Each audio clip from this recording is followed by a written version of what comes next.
Aaron Smith! Hello, Jason Thomas. How you doing today, good sir? I'm doing well. Happy Monday. Happy Monday indeed. It's a little tough to see it, but we got our matching jerseys on today. We do. We're twins. I don't know which side is the right side. Yeah, we're twin brothers, except for you have hair and I don't. Well, it's just in different places. Yeah, for sure. Yeah. So that's what we got working for us. A little yin and yang for everybody out there. But yes, we're excited to be back on the PWBA podcast. Definitely a special edition coming up today. The PBA League starts on Saturday with qualifying the Phoenix Fury and the Miami Waves, the all PWBA teams in the league this year. And we have the team managers joining us today. As you know, this is our final week to prep, final week to get ready, kind of get their teams ready to go for the competition. So yeah, I'm definitely excited, JT. Yeah, I know what I'll be doing this weekend. Watching bowling. Absolutely. We're going to have a lot of great coverage on PWBA.com, so just a nice quick plug there for that. So be sure to keep an eye out for that. But with that, should we bring in our coaches? Let's do it. All right, here we go. First up, Kearney and Bob Learn Jr. Hey, guys. How are you? We're doing great. Excellent. How are you guys? Good. Hey, thanks for having me. Us. I see how it's going to go already. It's a tide show over here. Okay. Well, that's what we were hoping for. A little bit of gentle ribbing. Yes. So it's hard. It's hard because we've been friends for so long, me and Kim, and I can remember when she was competing on tour and I was, and we had been invited over to her house and we had a nice little wine gathering and whatnot. Do you remember that, Kim? I do. That was so long ago. It's a long time ago. And then, of course, we worked together at USBC. So, yeah, good history. Good. As we welcome you in, obviously, we want to just catch up with you guys in general, see what's new. So, Bob, we'll go ahead and start with you. What's kind of new in your world? I know for both of you, the collegiate season would be getting underway right now. I know it's a little different. Bob, you're over at Mark Methodist, Kim at North Carolina A&T. So, Bob, just kind of tell us, what's new with you and kind of how's the college landscape looking for you guys? Well, we started school a little later. I'm not sure when Kim started, but our classes didn't start till the 8th of September. And we're working up until Thanksgiving, and then they have to go online to finish. Some colleges went earlier to get wrapped up by Thanksgiving. So we're really just getting started. We went through a COVID period to where we had to have a couple weeks for them at college to make sure there weren't any cases. We're just starting our first practice tonight. Excellent. And Kim? We started, I think it was the 19th of August. So we've been at it a little while. Sort of same deal. We had to make sure everyone got tested before we could get them in the gym and we can get them on the lanes. And we still do quite a bit virtually, to be honest, like our team building and our ed sessions and stuff. We're still doing that. But last week was the first week kind of in our preseason mode of practice. So yeah, it's certainly different. It is. It seems like I know in the cases of, I have one son in college, which is, we talked about things happening a long time ago. It's hard to believe, but one in college and then, one in high school, senior in high school, and then one in middle school. It seems like all of the schools were much more well prepared for the start of school this year versus obviously last year they didn't know school would be, taking place the way it ended up taking place in the spring. How much preparation have you guys had to do, in terms of getting ready for the school year? And I know, even today, we don't know what's going to happen a month from now. So I'm sure there's a lot of planning that has to go into that as well. I'll jump in. It's been incredibly challenging because, like you said, we don't, everything's so fluid. We don't know.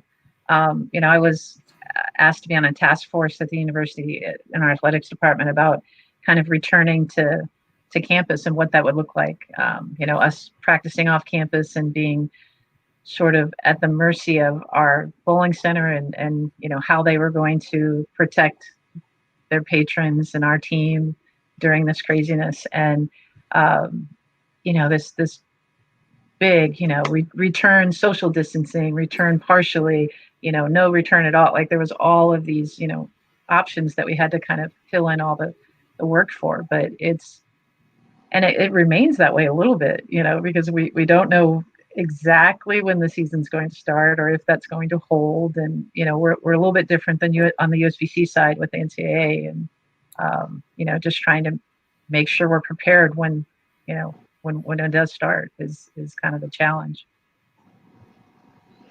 Yeah, and for us, we had weekly meetings starting in, January, telling us, here's this week, this is our set of rules going forth. Then the next week there'll be something different, and it just, was a fluid situation, and again, we were not sure if we were going to get to school, and we have. But as far as preparation for the kids tonight, we have a separate wall that it actually separates because we're in a regular center, and so we have to separate us from the public. We have a sanitation gun and we have to go. We literally have to sanitize the whole area. It takes about 10 minutes for that to dry off. We have to tempt them coming in, and they have to answer the COVID questions per app as they come into practice. And if they don't pass any of those two tests, then they have to go back and we have to notify somebody. Luckily, there's not been a case thus far, and with that incubation period hopefully passed, that I think we're okay for now. It only takes one person though. Yeah, sounds like you guys have your own little bubble there, so that's good. Glad everyone's kind of getting back to some type of normalcy over there, and obviously looking ahead to the PBA League in just a couple of days. Can't believe it's already here from when we talked to you folks a few months ago, just after the draft. Obviously team preparation a little bit different, but probably something you've been working with your collegiate teams with, just trying to find different ways to discuss things. So tell us a little bit about the team preparation for both of you, and just trying to get everyone together as much as you can, talk here and there. We've seen a Zoom call that you were in, Kim, so know that's out there. But how have each of you kind of been preparing as much as you can for this event? Hey, I went first last time. Well, I just had a Zoom meeting last night actually with my team. Nice. So we had some updated information. They added a different little piece to what's going on next week with a clash, and that's kind of cool.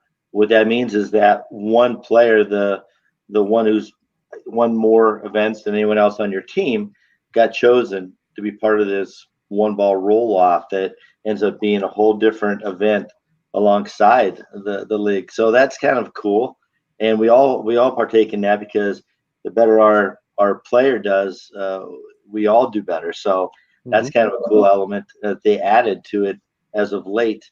But they're also taking precaution.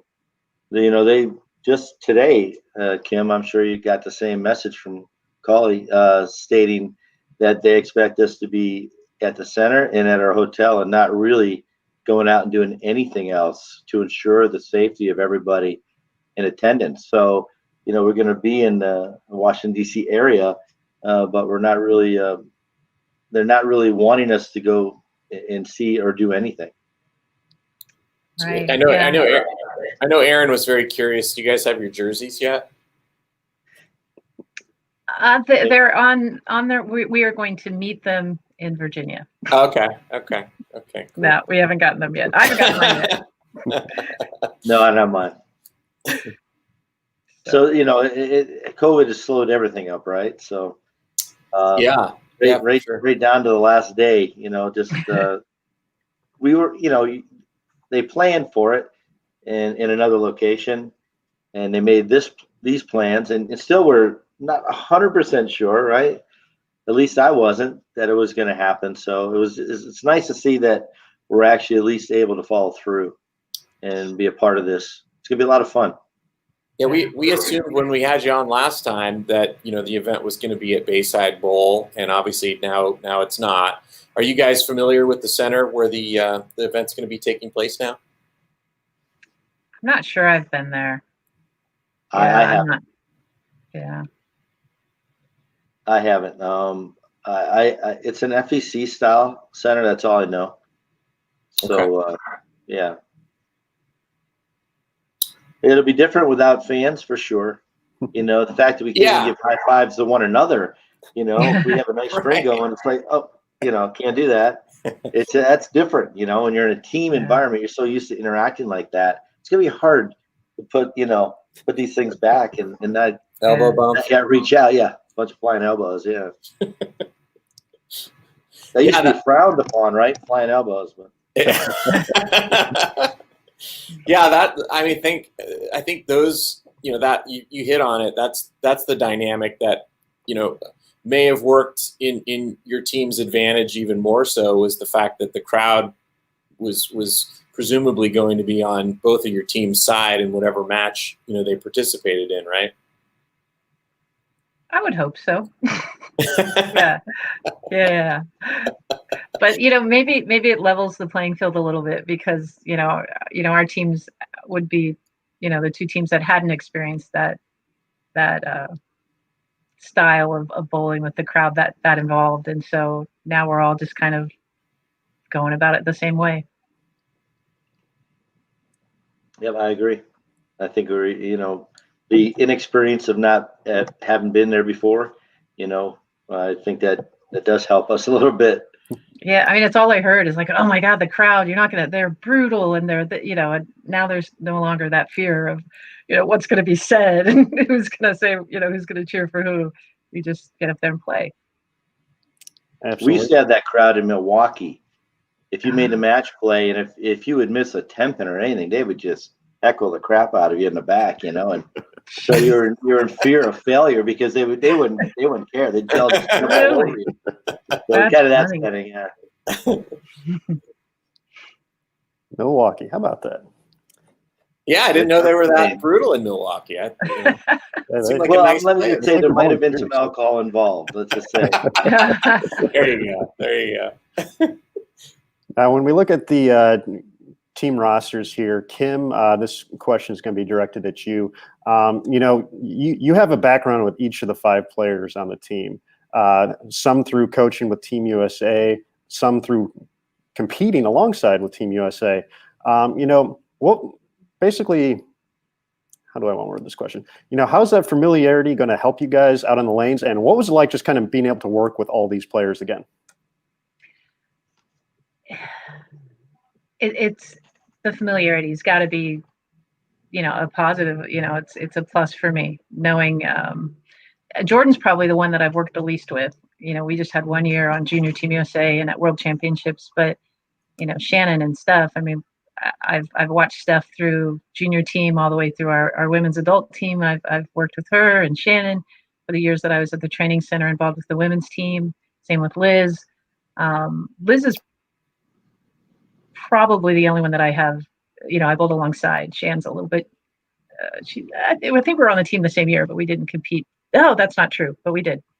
But more my experience with them has been more from a coaching standpoint. So, I feel like I do know some of their strengths, their weaknesses, what they like to hear, how they like to kind of communicate, just kind of who they are when it matters. And so, there's not a real learning curve that has to happen that way. So I think that's valuable. And Maria and I have stayed close since her years at UMES. So I think, I'm digging it. I think it's going to be great. Just getting a chance to hang out and be involved in, what I think is going to be a pretty successful couple of days.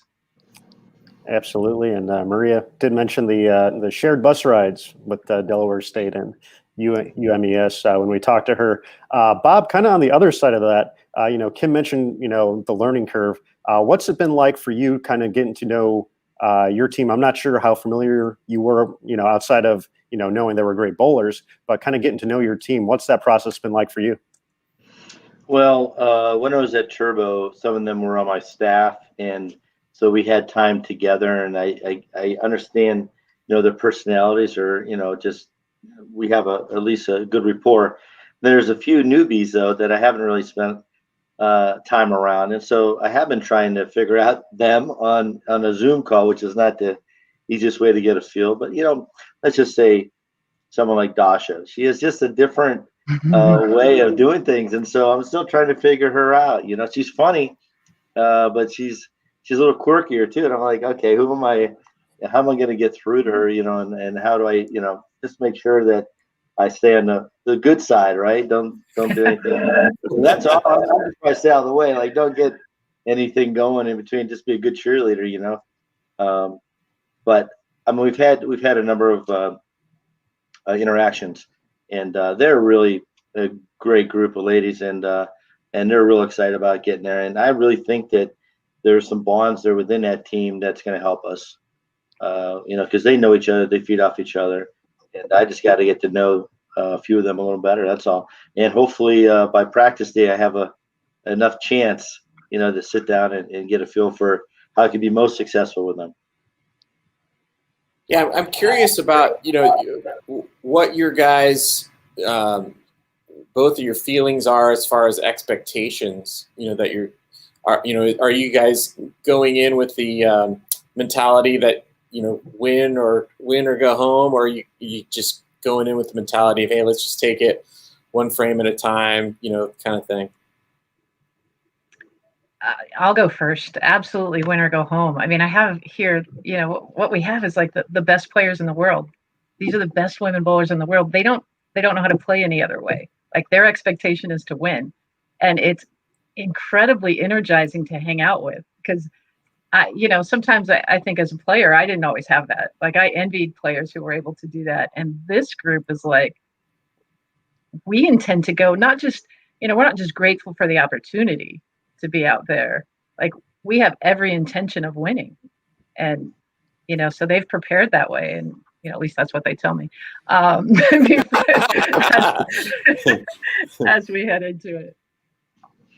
What Kim said, pretty much in a nutshell. I mean, listen, we're all competitors. We only think one way.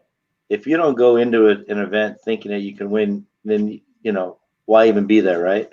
So you have to have that. You have to have that, and the ladies do. I mean, obviously, the top 10 currently on the ladies tour, they're not showing up thinking they're not going to win. So it's good to hear. Yeah, and I think that if I can just jump in a little bit more, is that I think they recognize this opportunity. Not just because we're not able to play because of COVID in a way that we're used to, but there's a responsibility with being the first in some things. And I think that, they, and maybe some are more on the back end of their career than the others. My team's a little bit more seasoned than yours, Bob. But, seasoned, I like that word. Yeah, right, because I'm seasoned. Politically correct. But I think some of these chances don't always come back around, and so I think that they recognize, like, this is a special opportunity that I want to make the most of, and so there's a lot of that going on too. So does that make us seasoned? The fact that we're not actually bowling, we're just supervising? Wow. Is that The most seasoned. I fear, Bob, we have entered that stage of our lives. I think that's a good segue to the next question kind of that we had. Kim, you mentioned that the Fury a little more experienced. Bob, the Waves are a little bit younger team. How do both of you think, that's going to help you find success out on the lanes, knowing, having the young factor on the Waves, having the experience on the Fury? Obviously, both teams are experienced and very successful at, all levels of the sport. But, what are those particular factors? How are those going to help your team? I really, for me, I just think the team dynamic and how they work together and how they help each other through. I think even though one team might be more seasoned, the others are equally as hungry, as competitors. So, I mean, I don't see, in this situation, it's more about the team dynamic. All these players have been bowling, or some of them have bowled college, but when you're on tour, you bowl as your person, and that's a completely different thing. And sharing that and being able to work together is so important when you're in this environment. So I think that's the key of really success, is how us as the coach or manager and how well they work together and and feed off each other. That's the key to success.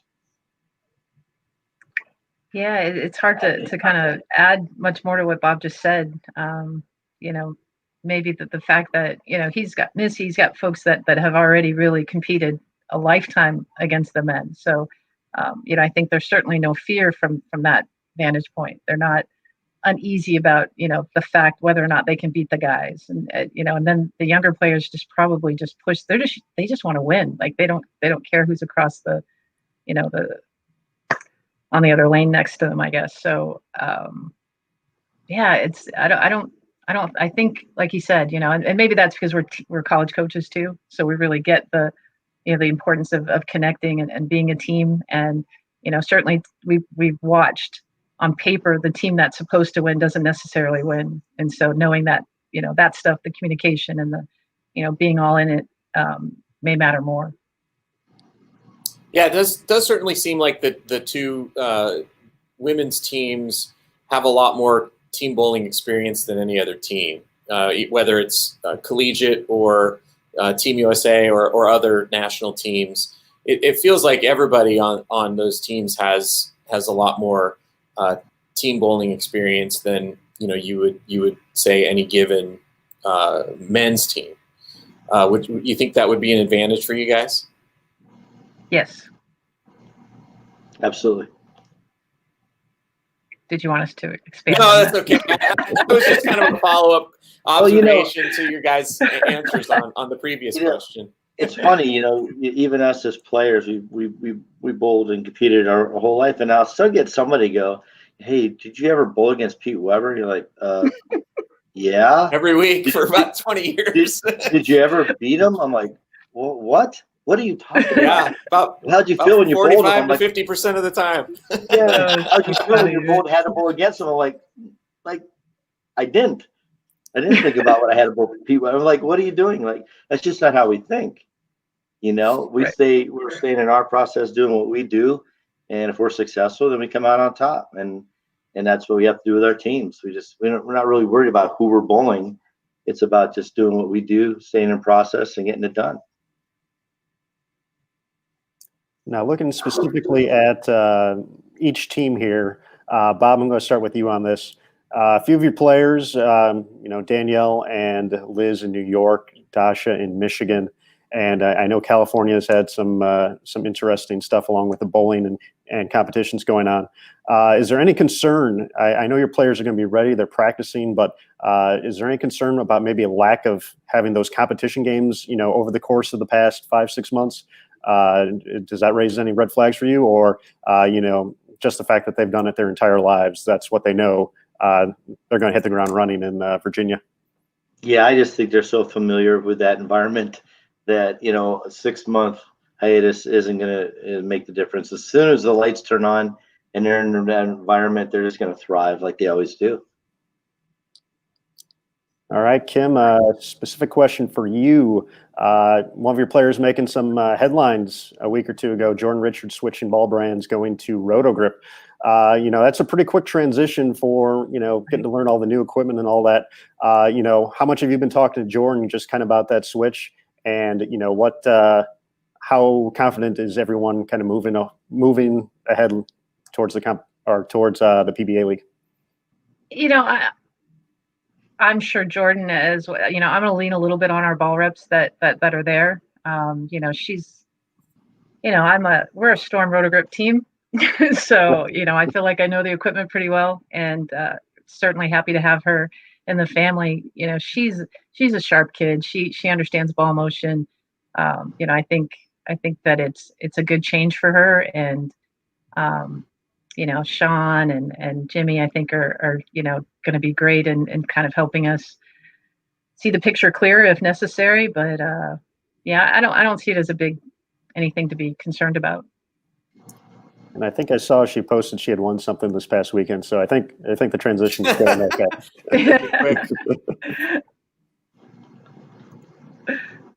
I was curious about. I know we talked a little bit about the center. You guys aren't that familiar with it. The pattern was released, which I don't think is as important as the center, obviously. But I think maybe what might be even more important is the frequency with which the lanes will be maintained. Are you guys familiar with the lane maintenance schedule? Do you know how often they'll be re-oiled? And what are your opinions on that issue? I haven't seen anything in that respect. Have you, Bob? You better not have. We have a schedule of re-oils. Oh, okay. I'm not very smart. I should read my emails closer. Maybe we did. Yeah, it's right here, Kim, right there. Right, I did get that. Can you share that with Kim, Bob? I forwarded that to my players. Everybody's familiar with the Rio schedule. Sounds like they're handicapping your team, Kim. No, I have it. I have it. Don't tell. Well, I mean, I thought we talked about this before. It's a modified pattern, first of all. It is a modified. Okay. The Mark Roth. Okay. And because of its modification, the shape of the pattern and all, I don't think it is going to matter as much as it would if we were working off of the original. Is that the right way to say all that? Sure. Yeah. No, I know that even in doing some research on the internet for 5 minutes before the show started, I saw that there were many versions of the Mark Roth pattern. So it's not, it makes sense that it would be modified, to fit the competition. This one's designed to hold up. All right. Over time. Let's put it that way. So really, strip and re-oils, I mean, yeah, you know how that changes. Patterns normally, but I guess topography and all that good stuff, what pair you're on and what you're seeing there is probably going to be more of an issue if it's one of those centers that has something going on like that. I guess what practice sessions about, trying to figure those things out. Gotcha. I also was curious about the qualifying portion. I was glad to see that there would be some teams that are able to earn some buys through the qualifying, so that part of the competition has a little more weight, a little more meaning. Do you guys have a specific plan for that portion of the event? Obviously, I'm sure the goal would be to win, buy. Yeah, we're opting for a buy. We're gonna yeah, we'll take a buy. We'll choose take a buy. It just sounds like a good idea. It just sounds like a good idea. Relying on our experience, I think that might help us. Well, I mean, we're bowling on our own pair, right? So we don't have any influence when we move, at least on that given pair. We all start on the left lane, and then we'll move to the right lane for our second game. So we're bowling on fresh at all times. So that's another thing that, let's just look at the difference between the men's team and the women's team is with the rev rates, what their ball does when it sees friction, opposed to some of the lower rev rates that we see with other players. They're more affected by that. So seeing fresh, may affect. That could be an upside for us. Is all I'm saying. Yeah. Especially if they hold up, right? I mean, because then they won't get to the place where the men feel more comfortable, where they can go left to right and open the lane up, right? Yeah. Yep. Kim, jump in anytime. I was saying right, yes. Yeah, is that going to place an issue in the competition too? The COVID protocols and things like that. People having to, stay away from each other and I don't know if there are any, breaks built in for social distancing or any of those protocols. Is there anything like that could play into the competition? Well, there are protocols, but yeah, I mean, we got to keep our separation from the players. We got to keep our masks on the entire time until we're throwing shots. Or for us, that means the entire time. That's hard. Really, just I don't know. Last time have you sat with a mask on for extended period of time? People that work 8 hours with mask on, that's incredibly difficult. And just for us, yeah. Yeah, we've had some meetings here in person where we've had to be in a mask for 2-3 hours, and it's different. Yeah, it's uncomfortable, and but the changes that we, it's not so hard, in order to keep everybody safe, and I think that, it's once everybody gets, I'm sure they've all been practicing with their mask on, and they've had some familiarity with it, And so, I think they're going to love that they get to take it off to throw a shot. There's value in that. So between shots, they'll have to leave it on. Yes. But there's That's one right. concern for the Gotcha. women who don't have pockets is what do they do with their masks? Yeah. It's a good question. Where the men can tuck it in their pocket, put it back on. The women, are they allowed to wear it, here, or what do they do with them? I know my wife always gets very excited when she finds a skirt or a dress that has pockets, which seems like a very odd thing to get excited about, but it is a thing. So maybe some skirts that have pockets could be found. Yeah. Yeah. But honestly, that's the difference between the men and women is, if they don't have skirts with pockets, they've got to figure out what they're doing. Do they tuck them in? What do you do? Yeah. It's so much easier for the guys just take them out, put them in their pocket and bowl. Or are they forced to wear them here? Who knows? That's to be determined. But I think that's different. We found something more for you guys to think about. Unfortunately, it's the kind of prodding questions we ask here on the PWBA podcast. Sports with pockets or no? No softballs. Now, JT, you and I were talking a little bit before the show, and you were talking about the U.S. Open in golf, and I thought you had a very interesting point that you kind of had mentioned about bringing up. I'll let you go ahead and kind of take that one here. Yeah, I thought it was, and this really is less about this particular competition, but the armchair quarterbacks today are all complaining that golf's ruined because somebody is now able to hit the ball 360 yards, and the U.S. Open isn't as hard as it should be.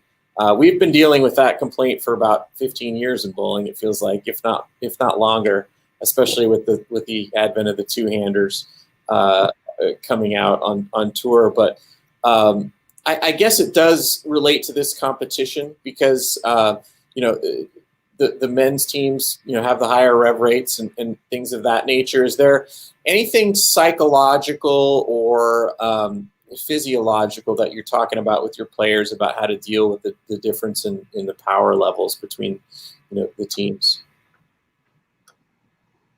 We haven't talked about it. Again, I think it goes back to the fact that like Maria, like they bowl against them. They bowl so much internationally that it's not an unfamiliar environment to them. It's just the other environment.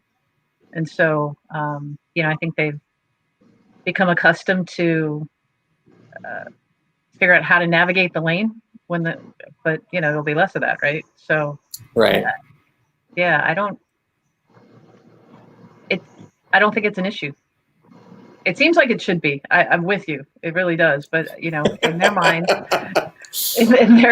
they, and I'm with them. It doesn't turn out to be as complicated and when we get to a TV show, they're only getting one shot on each lane, each player as a warm up. So there's nothing you can do to the lane, but everyone gets one shot on each lane. That's going to transform and create an issue. So that's as fair of an opportunity as we could ask for. If there was 10 minutes of practice, then there could be some crazy things going on. There's not. So that I think that kind of goes to where Kim's saying there should be, but there really doesn't seem to be. Yeah. There's not enough time to do anything crazy.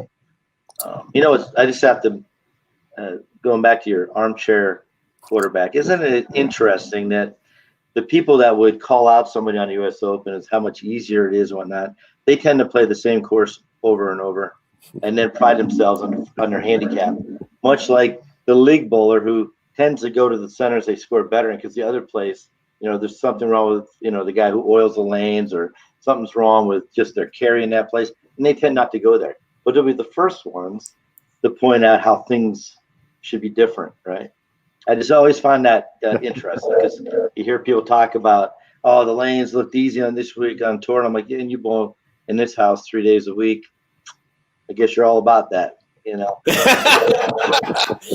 I just thought you guys would find it amusing that, golf thinks it's ruined because one player is put on 30 pounds and can now hit the ball 20 to 30 yards further than everybody else. We've had that for a long time when a guy from Australia came over.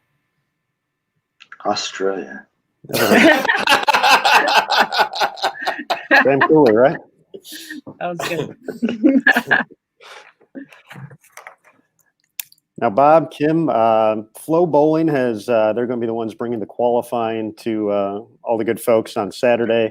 They've been doing a team ranking, and they just actually, while we were in this podcast, announced the rankings for the Fury and the Waves. They have the Fury coming in at number 7 out of the 12 teams, and the Waves at number 8. I'm not sure if you guys have been following that or not. First impressions of where you are ranked in those standings. I guess it's safe, right? Nobody could be mad about it. Yeah, I think it's low. I think our expectations are higher than that. So. Yep, I would agree. I mean, it's safe. At least they're not saying 11th or 12th, right? They're not trying to throw us under the bus. Right. But politically correct and say it right in the middle. There's only one way to disprove that, right? Go out there and win matches. Right. This is very, very true. One of the things we talked about when we had you guys on the podcast a month or two ago was just the caliber of the players. And I saw one note where I think only the Brooklyn Styles are the only team that has 5 tour champions on it. Bob, you have 5 major champions on your team, along with, PWBA titles, multiple gold medals. Kim, you have everyone on your team has won a gold medal in world competition, countless titles, countless majors. It's pretty unique just to see a team like this, actually be formed with just, kind of how the league is set up. When you kind of take a step back as not just a coach, but as a fan, just talk about how excited you are to watch your 5 players compete on the lanes. Yeah, I look forward to. I think it's just going to be great. Like, I mean, how do you put that in words? I mean, I've had some pretty impressive Team USA teams. So it wouldn't be too far from what we've seen before with that. I've seen some of the best bowling I've ever seen with, some of the world champion teams that have been put together. But yeah, I don't know, Bob, how do you say that? What do you say that? I think as they, as we make such a splash in these next couple of days and they decide to enlarge the league and invite more women, maybe some of the talent will have to be spread out a little bit. But right now I am enjoying the fact that there's only 2 teams and we both have just this incredible amount of talent all in one place. Yeah, I mean, as a coach, just watching them play, how they play their game and what they do so well, just being able to see that, that's interesting to me, is always to see someone, how they do it and why they do it so well. At the end of the day, this is the key to their success, right? Because they're able to leave it and just see how they work, and what makes them great for me. Yeah, one of the fun things we did on the show when we had you guys on last time was, we asked questions of the players of who they thought would be this person, the one to get the crowd fired up, the one to lead off, the anchor. Have you guys determined some of those things yet, or are you still, leaving it open for when you get on site and get to throw the ball? Yeah, I think I certainly know the personalities of our players, but I don't see much value in making that decision and then having to, if we get there and it doesn't hold up, so I think we'll just get there and see what ball reaction looks like, see what, who's more comfortable where. And I find that it will be evident who should be where. I think people kind of, they know where they fit. They know their value. We've talked about that a lot as a group. What are your strengths? What do you bring to this team? And, we've all actually obviously witnessed it over the years of competing alongside and against each other. So, I'm not going to get pressured into saying who's going to bowl where, because I think we're going to get there and figure it all out. Yeah, what she said. Yeah, no, I think one thing for sure, Shannon O'Keefe's not going to show up out of shape.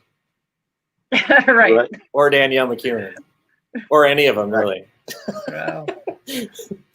And that's one thing in talking to the players this past 2 weeks for some of the feature stories we've been doing on PWBA.com. They really talked about just the respect for each other in that aspect, knowing that no one's going to be showing up not ready to go. So I'm sure that's got to be a nice relief as well, just knowing the amount of work, the amount of talent these players have.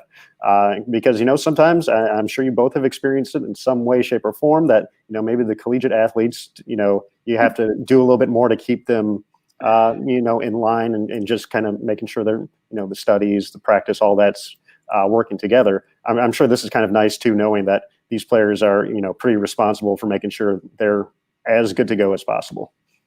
Yeah, it's definitely comforting. You don't have to worry about whether they bowled over Christmas break, if they touched the ball between Thanksgiving and coming back to school. When you got to start the next week, I feel like I can trust these guys that they're going to be ready when we show up there in a couple of days. Yeah, the fact that I didn't have to get their room reservations for them and their airfares aligned. Yeah, I mean, just a tad easier. Oh man, is it easier?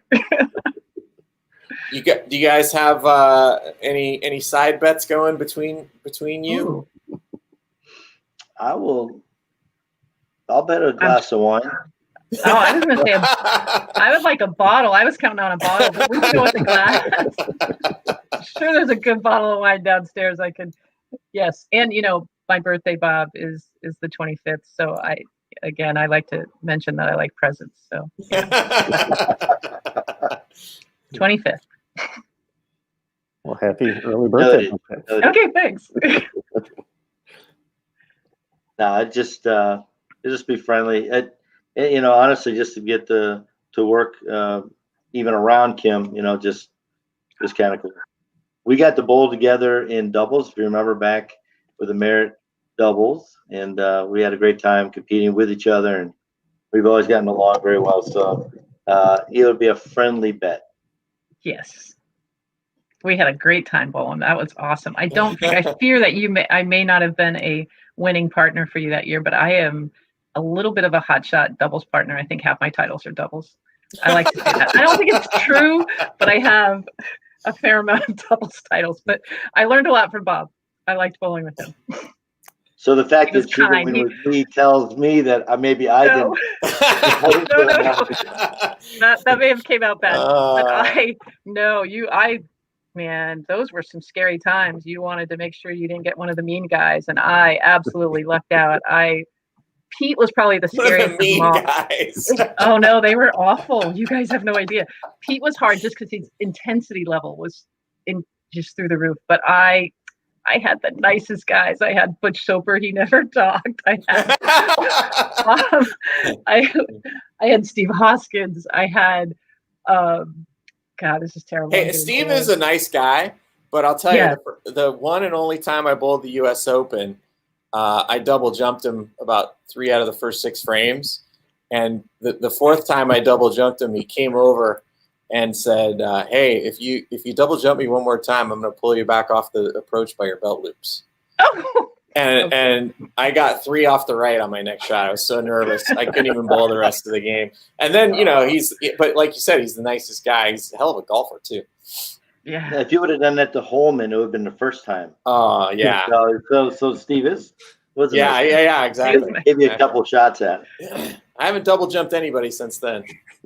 Good way to learn right there. Have you had 3 counts off the right since then? Many. Yeah. Yeah, okay. Yeah. Unfortunately, I can't chalk it up to being nervous, though. Just bad bowling. Yeah, Kim, it looks like 3 doubles titles to your credit. Of course, you mentioned 2 with Steve and Butch, and then with someone named Linda Barnes. I heard she's all right too.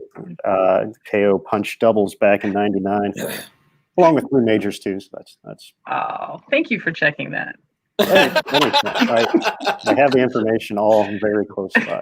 So none of those were with Bob Lernan. No Bob Lerns. There was no Bob Lernan on that list, so unfortunately for Kim's doubles. I'm sure I was at my best, Bob. They may have been a little too much volume for me that year, I fear.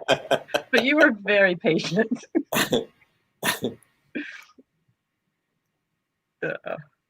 Fun. I don't know what to say. It's just I can't believe actually this is here this week. It seems like it's been so far off, and wonder if it's ever going to happen. And now that we realize it is, it's really just going to be cool to be back in, I guess, in a sense, in the limelight, right? There around all the great players and being part of this competition. What it means to be a part of this as a manager of a team. It's just really cool stuff.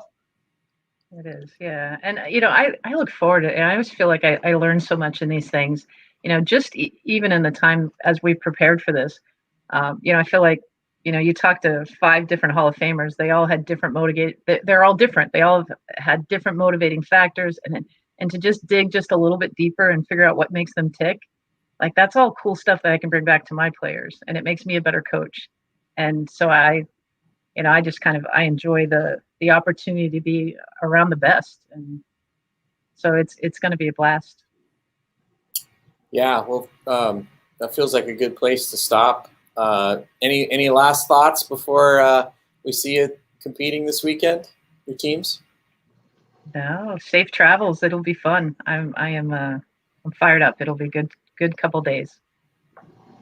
Yeah, I just want to let Kim know I like full-bodied reds. That's all. I think I do that, actually. I was going to bring you like a white Zin or something. I thought that might, or something that might work for you. And folks, just so everyone knows, we're going to meet up in the title match. That'll be Wednesday, FS1, 7 p.m. Eastern. That'll be a time to watch this matchup, and then the wine afterwards, of course. But, yeah, now the right. folks watching at home this show, they know what's really at stake. and my paws will be sweating.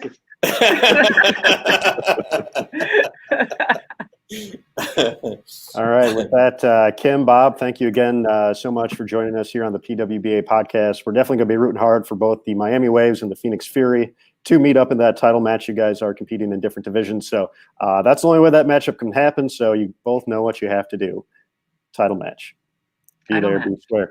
But just thank you again so much. We really enjoyed the opportunity to talk to both of you, kind of get a little insight to how the teams have been preparing for this event. So safe travels, plenty of strikes for both of you, and best of luck throughout the weekend. Thanks, guys. Thanks for having us on. Thank you. Absolutely. Thank you. See you guys. Good luck. All right. Bye. Thank you. Bye. Bye now.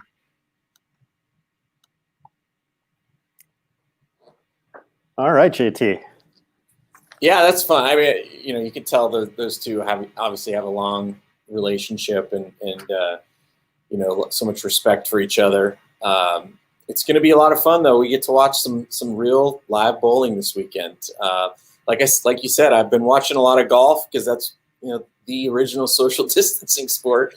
But this weekend I'll definitely be tuning into the bowling, and I'm looking forward to seeing how it all plays out.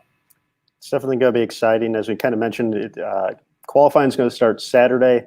The teams are in separate divisions, as we mentioned. The Anthony division is the Waves, the Carter division, the Fury. So they'll be essentially bowling for seeding. There's bonus pins involved. We'll kind of have a full recap on PWBA.com, maybe even our own PBA League page, just a one-stop shop for everybody to go to follow these teams, follow all the profiles we've been doing throughout the course of the past 2 weeks. So be on the lookout for that. Switches to FS1 after Flow Bowling on Saturday. 2 shows Sunday, then 1 show Monday, Tuesday, Wednesday until they get to the finals. So definitely a great week for bowling to see some live competition once again.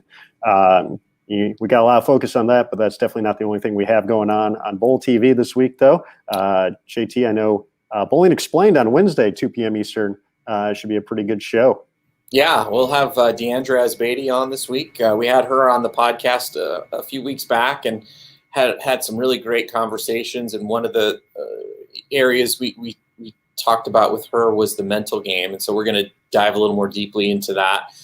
So it should be a great chance to get some insight from one of the top PWBA players and Team USA players, former Team USA player, on how to be great, with this, which I think is a pretty large percentage of our game. Maybe I would have gotten 3 off the right a little less if I'd had a little stronger between the ears. But anyway, check that out on Wednesday for sure. Yeah, that was a very, very fun conversation with Dee on the podcast. So definitely looking forward to having the full focus on that. Thursday, Inside the OC with Matt Cannizzaro, we'll be having Sean Lee on. And, folks, if you don't know Sean Lee, he is a very exuberant young man. Do work, as he says, very often on social media. But he's got a very very cool 300 at the Open Championships. I believe one at the Bowlers Journal as well. So looking forward to talk to Sean. Definitely a lot of energy from him. So that's going to be a great show. Friday, top 20 seasons. We're already to number 8. We're going to be looking at Alita Sills, 1984. That's the year I was born, so I know it's 35 years old now. Coming up on 36 years ago. So Alita, 5 titles, bowled for 8 titles total over the course of the season. Just another phenomenal year in our countdown. So definitely looking forward to seeing the video on Friday for that. And then, as we mentioned, PWBA.com and the PWBA social media networks. We're going to have stuff throughout the course of the week. Continued coverage. We had the Phoenix Fury last week, Miami Waves profiles coming up this week. And then we will be offering coverage over the course of the weekend. We'll be watching on Flow and FS1, giving you updates round by round on, over the course of all of our social media channels. So please be sure to keep an eye out for that, good folks. But JT? I just want to say one thing about the 20 greatest, and then we can sign off. So everybody knows what a great season Shannon O'Keefe had in 2019, right? I mean, it was epic. Thing that's amazing is there were 8 seasons in PWBA history that were better than that. So you're going to want to check out these final 8 for sure. Absolutely. Great point. Yeah. Shannon's definitely, obviously so close to us being on tour in 2019, getting to see that unfold live was something magical. So just thinking about, the folks who did get to be a part of that, get to see those performances, as they were happening, it's got to be pretty special for them as well. And, it's been great to see the history unfold through your great work, JT. So we definitely appreciate that. But folks, that's it for the PWBA podcast for today. Once again, a big thanks to Kim Kearney and Bob Learn Jr. for joining us on the show. Very excited to cheer on the Fury and the Waves this week. Those other 10 teams do not stand a chance. For Jason Thomas, I'm Aaron Smith. Thanks again. We'll have more on Bowl TV coming up this week, as we mentioned. That's it for the PWBA podcast, though. Bowl TV, bowling lives here. Everybody have a great day. Stay safe, and we'll see you soon.